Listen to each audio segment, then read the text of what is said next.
Thank God the NFL season is wrapping up. Sadly, but surely, but god dang. I love myself some playoff football. NFL playoff football. Is it predictable?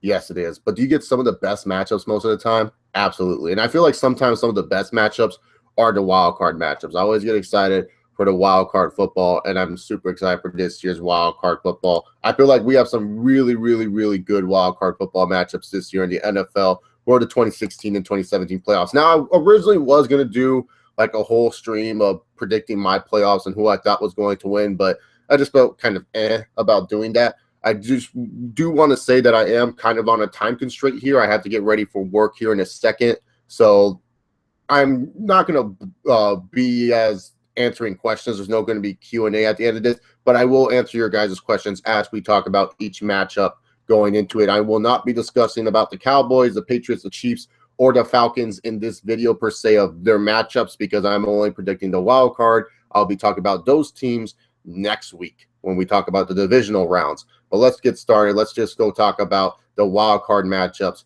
Let's get started with the one that a lot of people are going to think is going to be the stinker, special Saturday morning game on ESPN/ABC. The Oakland Raiders taking on the Houston Texans. Now, the Oakland Raiders this season were a nice little story. A lot of people chose them as a sleeper team. I chose them as a sleeper team in the AFC, especially in that AFC West. And they really surprised a lot of people. Derek Carr was playing at an MVP type level. The Raiders defense was playing really, really well. Latavius Murray seemed to find out that he is actually a really good running back. You know, Amari Cooper and Michael Crabtree are one of the best 1-2 punches you get inside the NFL. And sadly to say, you know, the Raiders, they were actually being one of the nicer teams to watch in the NFL. You know, the Raiders in the past, and me being a Chargers fan, I can tell you firsthand, the Raiders in the past used to be with a bunch of dirty players that you hated. You just thought the Raiders were just cheap bastards the whole time. And, you know, the Raiders started to become one of those likable teams in the NFL. You can't tell me that you can hate Khalil Mack. I mean, it's frustrating when Khalil Mack sacks your quarterback a bunch of times, but you honestly can't tell me that this guy is a terrible human being, unlike Richard Seymour in years past for, like, the Oakland Raiders. So it just felt like the Raiders have, like, a good collective guy and one of those teams that you kind of want to root for. And not only that, the Raiders have been playing exciting football. I can't tell you how many games that I've watched this year that featured the Raiders that were just so much fun to watch, while all the other teams were stinking it up in prime time. I was like excited seeing the afternoon Raiders game, seeing them come back from like being down by like 20 points. The Raiders were just a fun team to watch this year. And now they have Connor Cook at the helm, taking on against the Houston Texans, who, let's just say if there was no Mariota injury, I don't think we'd be seeing the Texans in this playoff spot. The Houston Texans have kind of been like a hit or miss type of team.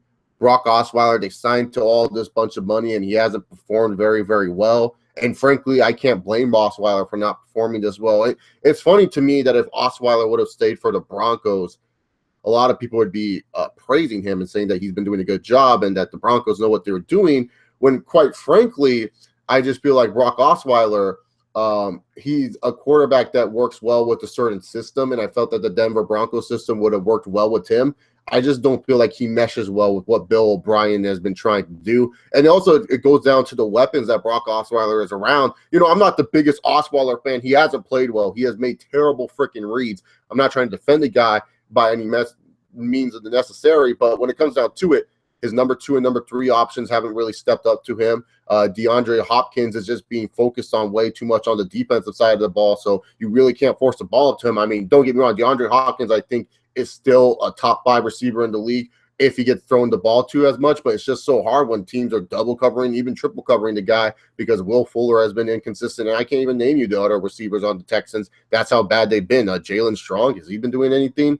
But when you look at this matchup between the Texans and the Raiders, when you look at this matchup right here, you got to look at Connor Cook. And if the Raiders have any chance of doing anything, you have to have Connor Cook perform. You have to have Connor Cook step up in the big lights and play well. But when it comes down to it, I don't trust Connor Cook to play well. I saw what happened last year at Michigan State when he was in the playoff situation. This is nothing new to Connor Cook. He's been in the playoffs before. The college football playoffs, yeah, sure. He was facing the Alabama Crimson Tide, which is totally different. But really, to be honest, when it comes down to big game management, I haven't seen Connor Cook perform as well as a Derek Carr.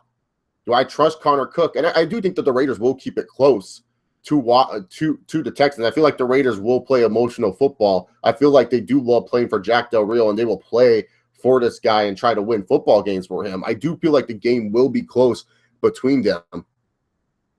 But honestly, when it comes down to it, I do feel like the Houston Texans will win this football game, and I feel like the Texans will be the team to walk out the victor. I just feel like the Raiders, they will just have too much catching up with them, and especially if you can't get the ball in the hands of Crabtree, who I feel like is one of the more reliable playmakers, or even throw like a good deep bomb to Amari Cooper, because those types of plays where you throw like a deep bomb on like the first drive of the game, those types of plays get your team going. They just say like, hey, we can start moving the ball on these guys. I mean, Latavius Murray is not going to have the run lanes that he's going to have if they can't get the ball out of Connor. Connor Cook can't get the ball out of his hands quick enough to like get the ball to Crabtree or get the ball to Cooper or make like a Seth Roberts or a Clive Warfold. God damn, the Raiders have all these like weird names to pronounce. I swear, not as bad as the Texans. And I do feel like the Texans defense will step up. Maybe this will be Clowney's breakout game. Maybe Jadeveon Clowney will be like, oh look, it's Connor Cook, I can hit him.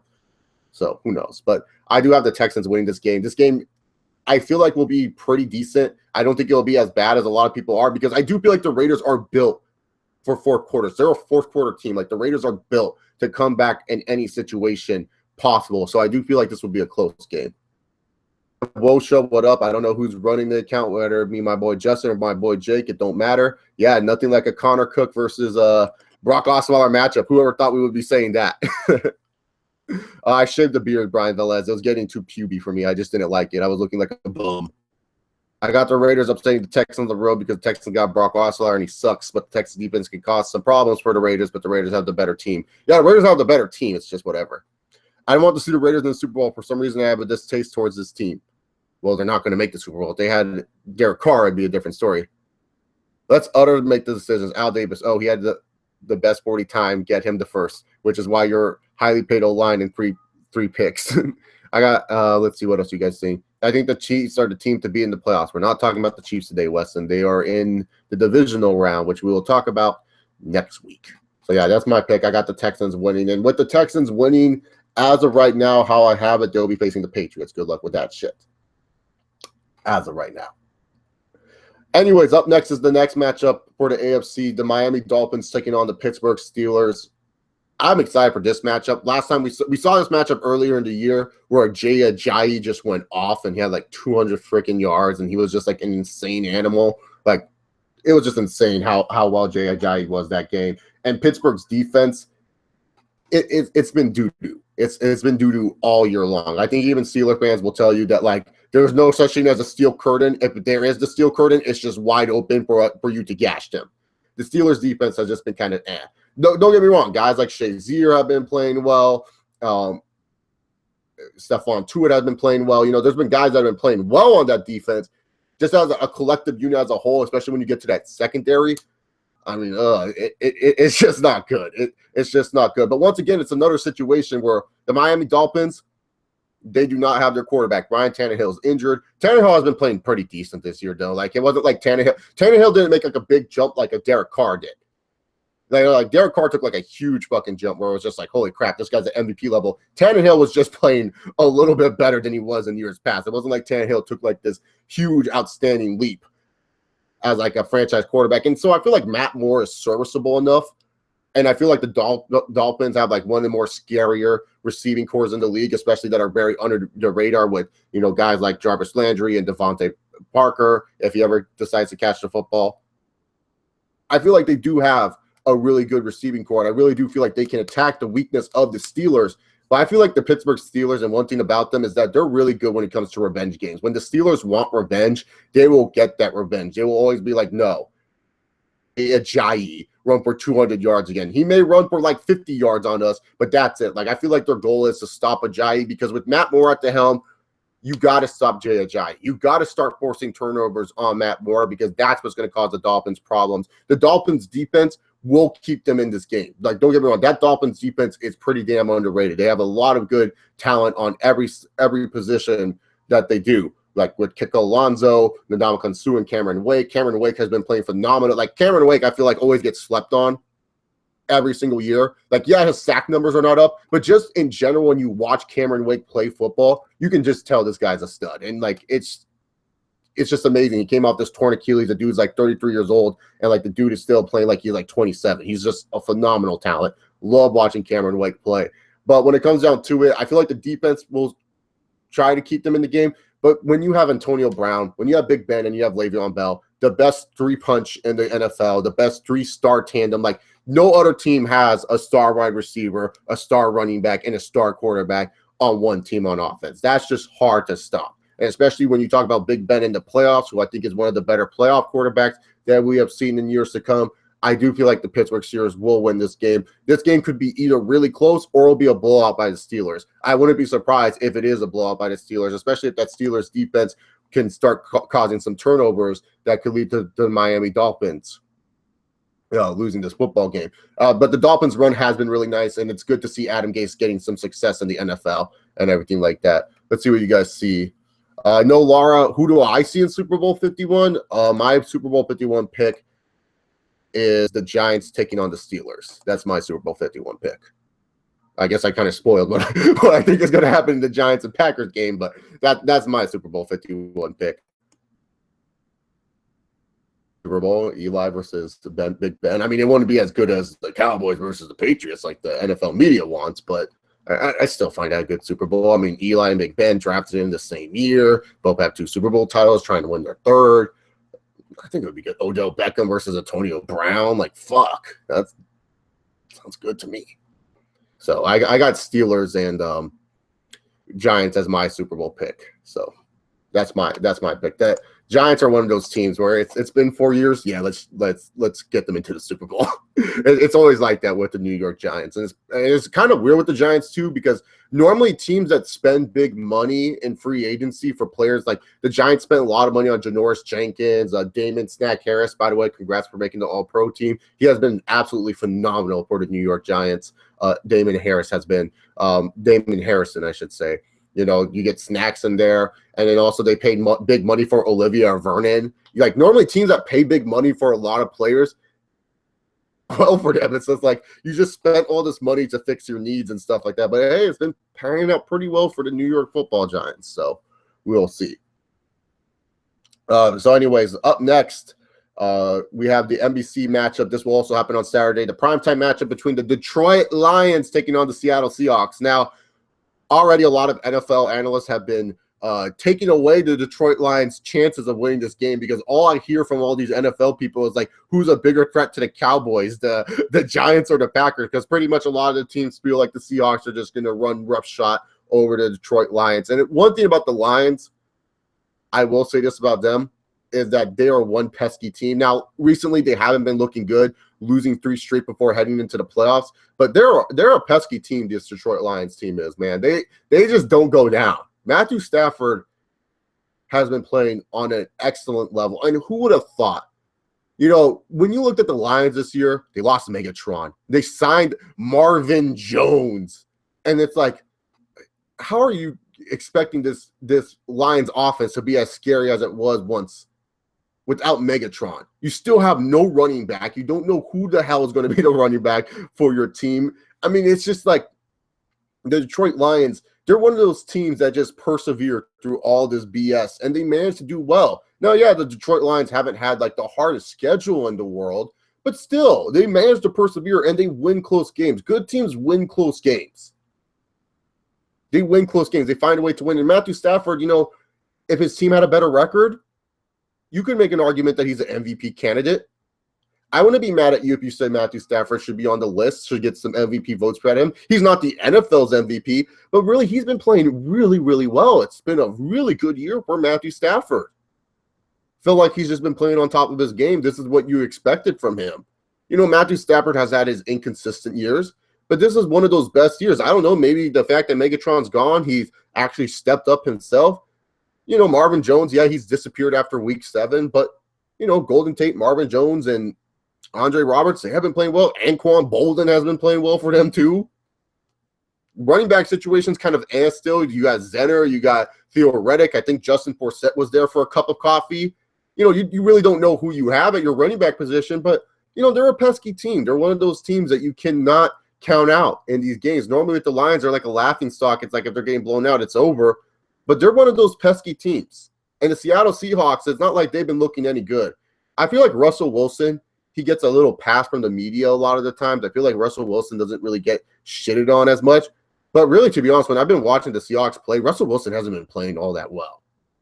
He just hasn't. I know the offensive line is just absolutely trash for that Seahawks, but Russell Wilson just hasn't been playing well at all. I just feel like this has been one of his worst years as a starting quarterback in the NFL. I know a lot of people will be like, well, look at the stats and everything like that. But if you just watch him play, he just doesn't have that same Russell Wilson-esque escapability that he used to have. He doesn't really have that same little movement in the pocket. I don't know. It's just been a weird year to watch Russell Wilson. I just feel like he hasn't been playing his best football. And then also Seattle, I don't even know what their running back situation is. They always seem to get these guys injured and stuff. I don't even know who the starting running back is. Is it still T-Rawls? I know they cut Christine Michael, so I don't know what they're doing. CJ Procise went down with injury. Doug Baldwin has kind of cooled off a little bit. Doug Baldwin and Jermaine Kearse, normally like two of the best underrated wide receiver duels in the NFL. They haven't really been doing all that much. Tyler Lockett, after like a sensational rookie season of being a great punt returner, has been kind of meh. And then also you talk about the Seahawks defense losing a guy like Earl Thomas. Scenes are not really looking good for the Seahawks in a way when you look at it. Jimmy G at least is producing. Like Jimmy Graham has finally produced as that dominant tight end for them, so I guess that's good. But when I look at this matchup, though, even though I have not been saying good things about the Seattle Seahawks, I do feel like Seattle will come in and give us a statement game where like people like me who are just like dallying the Seahawks and just saying, oh, the Seattle Seahawks are not going to win this game, blah, blah, blah. I think the Detroit Lions will upset. Like people like me who are dallying the Seahawks, I feel like this will be the Seahawks statement game where like Richard Sherman goes off. Cam Chancellor forces like a big hit for a fumble. Russell Wilson plays at like a huge level. Doug Baldwin goes off and plays like a little version of a bigger version of Steve Smith and everything. And it will just be like one of those games where you're just like, holy shit, the Seahawks may just run the Falcons off the table when they face them next week and everything like that. So I feel like the Seahawks will blow out the Detroit Lions in this game. It will be like one of those ugly games where you're just like, holy shit. Why did we doubt the Legion of Boom? Because, Seattle's not really getting that much love from the media and everything like that. But when it comes down to it, I do feel like the Seattle Seahawks will win this game, and it will be a statement game by the Seahawks. Is it part because the Detroit Lions haven't been looking good in the last few weeks? Yes, that is part of it, that the Detroit Lions haven't been looking good, that I'm kind of choosing the Seattle Seahawks to win. But at the same time, I just feel like this will be one of those because we always have to have one of those stinker wild card games. Like not every football game can be really good and stuff like that. You always have to have those statement games and also have something to talk about for the next week to come. And especially with the Seahawks taking on the Falcons, pretty much, you can just honestly say it to yourself, man. Like, damn, how are the Falcons going to beat this angry fucking team? So I got the Seahawks winning this one. All right. My boys are close in the big three race, Ryan, Freeman, and Julio. Yeah, they are, Justin, but Devontae Freeman's sharing snaps with that Tevin Coleman. Ryan and Julio, especially Julio, who I think is the best wide receiver in the NFL, are studs. But when it comes down to it, Devontae Freeman, he's still sharing snaps with Tevin Coleman. He needs to tell Tevin Coleman to settle down and stuff like that. That's true. That's true dynasty. That most teams usually go crazy to get an entire new squad, while the Giants just plugged spots that they were missing.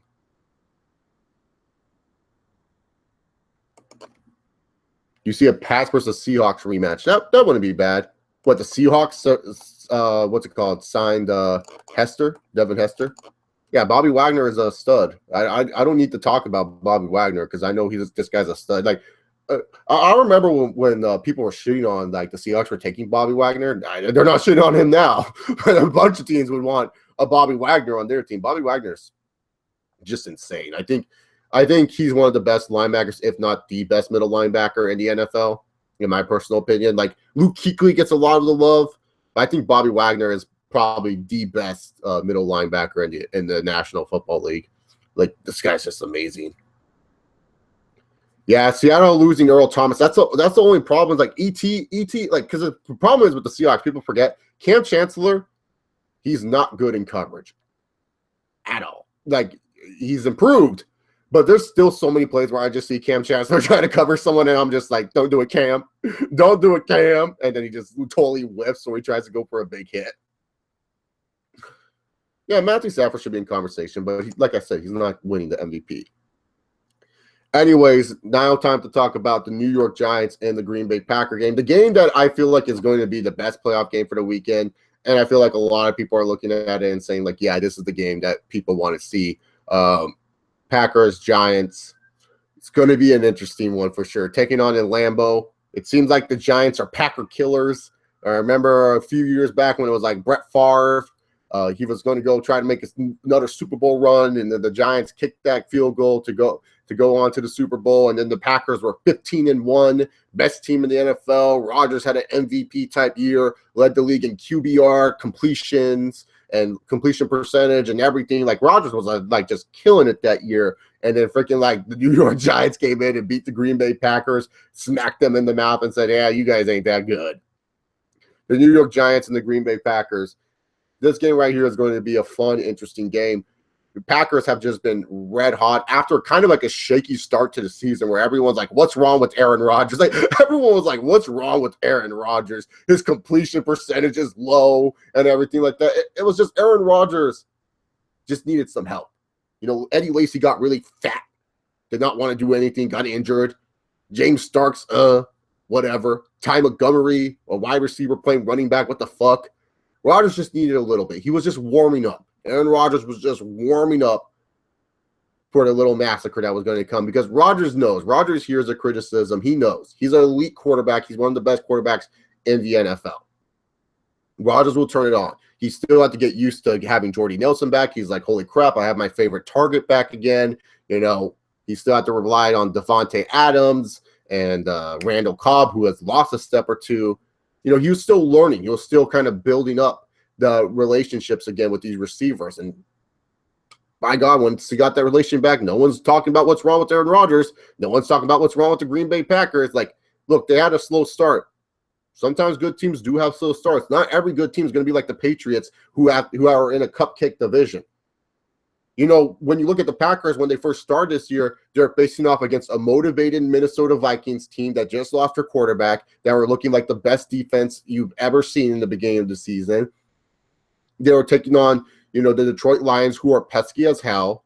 You know, the NFC North, despite what you say about overall records, they have two teams in the playoffs. They've been facing tough teams. The Green Bay Packers have been facing tough opponents. It's not like the Green Bay Packers are facing cupcakes. It's not like the Patriots when they were facing the Miami Dolphins team that were still trying to get their identity of Rex Ryan coached Bills team and then the Jets. Not every team's going to start off great. Not every good team's going to start off great. There's going to be some rough patches in the start of the season. And, you know, the Packers had those rough patches and Aaron Rodgers came through for them. But also the New York Giants, you look at them, they've been one of those weird, wildly inconsistent teams. 1 week I watch the New York Giants and I say to myself, holy shit, this team's winning the Super Bowl. And then other weeks I watch them and I'm like, what the fuck are the Giants doing? You know, that's just how it is with me when it comes down to the New York Giants. Sometimes I watch them and I just say, what the fuck are these idiots doing? And then some weeks I'm just like, God damn, this team looks unstoppable. The New York Giants are a scary team, especially on defense. George Jenkins has been playing well. Damon Harrison is a stud. Jason Pierre-Paul with one hand is doing great. Olivia Vernon is doing what he's paid to do. And let's not talk about who I think is the defensive player of the year, Landon Collins. Holy crap, dude. Do you think a lot of teams feel bad that they only had him in the second round?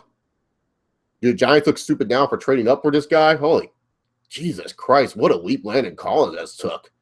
And I know Justin in the chat probably is like, oh, Vic Beasley Jr. is the player of the year. He leads the league in sacks. Vic Beasley Jr. is great, don't get me wrong.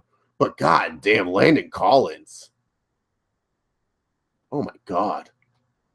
Landon Collins, dude. It's just like a freaking wrecking ball.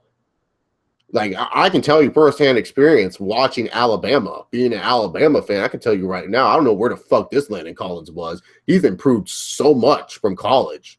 Mm-hmm. Like, if you were to tell me Landon Collins, what was his ceiling, it would just be Cam Chancellor. That was it. But this dude is, like, very good in coverage. I don't know what the fuck happened. I don't know what they're doing over there in New York to teach him that. But, dude, his coverage skills have just been phenomenal this year. Like, if you watch Cam Chancellor try to cover someone, it's just like, okay, either I'm going to fucking hit this dude or try to go for the interception. He's not really playing his coverage that well. Landon Collins is disciplined. Landon Collins is just playing such great coverage. It's just amazing to watch this guy drop back, and especially he's such a great run support safety. Landon Collins is just a stud. He's been a stud all year long, and I honestly think he's the defensive player of the year of the National Football League. If he doesn't win that award, that's a crime. It's a robbery. Landon Collins for DPO Watt. He is the best defensive player in the NFL right now. This guy is a stud. Not named J.J. Watt, of course, but J.J. Watt couldn't play this year. So, But like Nero said, the Giants' reason why they've been inconsistent is mostly because of Eli Manning. But when it comes to the playoffs, just like Joe Flacco, Eli Manning is like Joe Flacco. Joe Flacco will suck in the regular season, but golly, if you get the Ravens in the playoffs and Joe Flacco's your quarterback, you best believe that shit's going to go down because Joe Flacco is one of the best playoff quarterbacks you could have. Eli Manning is one of the best playoff quarterbacks you can have. I feel like the Giants' passing game is still kind of and they still kind of force the ball to Odell a little bit too much. But, hey, when you have a stud like Odell Beckham, that's what you're going to do. So, yeah, Malcolm Butler and Tyrann Mathieu, yeah, they're good, but they're not fucking – they're not Landon Collins. They're not Landon Collins. Landon Collins is just a stud right now. Like, Landon Collins is a man on a mission. But, yeah, I feel like the Giants offensively have just been pretty good. I feel like the only thing missing from the Giants this year is a running game. Like, Rashad Jennings, I forgot this guy was even in the league. Paul Perkins. Not really that much of a running team right there. And then especially with the Packers, if you want success against this team, airing it out against them is not really a good idea. They have two pretty good corners. They have a stud in Clinton-Dix. Demarius Randall has been playing really, really well for them. Mike Daniels, the defensive tackle, will get to your quarterback. I mean, really, to be honest here, the Packers are not one of those teams where you want to, like, rely on airing it out against them. They're one of those teams is if you can get your running back going. See the Dallas game that the Cowboys played against the Packers earlier this year. You start running the football in the Packers defense, especially with that front seven that they have, you know, that's when the Packers start playing a little bit closer to the box. Their safeties start kind of going a little bit closer. And then all of a sudden, throw it over the top. Odell Beckham, one-handed catch, touchdown, Giants. You got to run with the football. And you got Rashad Jennings and you got the Paul Perkins. Can you trust these guys to really do that? I mean, at least when you had Brandon Jacobs, you knew Brandon Jacobs could fall his dumb ass over for 3 yards. And Ahmad Bradshaw is one of the better one-cut running backs in the league at one point. So, yeah. Yeah, Clinton-Dix, his real name is actually Rasheem Mathis Dix, but his grandma called him Ha-Ha. That's his nickname. So, Clinton-Dix. Good player. I like him. But, yeah, so when you look at that right there, Packers, you gotta run the football on them. Otherwise, you're not going to find any success. But even though I've been talking down about the Giants, I am going to pick them to win because really, to be honest, I never go against history. I never really do go against history. When it comes down to history, you always have to believe it. And when it comes down to it, for whatever reason, I've found the kryptonite of the New York Giants. Every time these fools play in the playoffs, the Giants always seem to like to ruin the Packers parade. I feel like Packer fans hate it. Like, I feel like the New York Football Giants will win this football game, and I really feel like the NFL media will be jacking off like crazy because they're going to be like, oh, Cowboys, Giants, oh, can the Cowboys overcome the Giants? And they'll just love this shit. But I do feel like this will be a close game, but I do feel like the New York Football Giants will win this football game and will go on to face off against the Dallas Cowboys in the divisional round. I feel like my predictions videos are kind of like spoiled in a way because like if the Giants do win, I'm just going to keep picking them and same with the Steelers because my Super Bowl prediction is Giants and Steelers at this point. I mean, what was my Super Bowl prediction this year? Oh, yeah, I had Colts versus – who did I have? I had the Colts versus the Packers. I think I had the Packers this year, right? Colts and Packers? Packers at the earlier in the year. I got to go watch that video. It was either Colts Packers or Colts Cowboys. I can't remember. I was definitely wrong about the Colts. Oh. I do feel like I had the. I feel like I did have. Oh no, I had a Colts Cardinals at the beginning of the year. So yeah, so both my Super Bowl predictions were out of the woodwork. So I had Colts Cardinals. I said Larry Fitzgerald's like, I'm an old man. I'm not going to lose this Super Bowl. Damn it. So yeah, but I do feel like the Giants will beat them and stuff like that. You had Steelers Packers dynasty, so you're going for the Packers to win just so that way you can be like, I predicted this shit. And I was right about some things. I said the Chiefs would be one of the better teams in the AFC, and they were. I said don't believe in the Jaguars, and they weren't good at all. Like, I've been on the money on some things from my preseason video. It's just that I was wrong about my Super Bowl. I really had high hopes for the Cardinals this year, man. I really thought the Cardinals were going to go to the Super Bowl this year. I thought they were going to be in Houston. It's funny when you watch that when you watch that one commercial with that can, and it's like that Cardinals fan where he's like, your can thinking Houston. He's like, don't jinx it. Well, they don't have to jinx it anymore because y'all ain't going to Houston. So anyways, guys, that is my wild card playoff preview and predictions. I want to thank you all very much for coming in, tuning in, and watching this show. If you guys like what you saw, hit that subscribe button down below. Give this video a big old thumbs up. Yes, I know a shorter stream than usual, but I have to get ready for work. I have to head out to work. Thank you all very much. You guys enjoy the rest of your day. Hope you guys take care. Peace.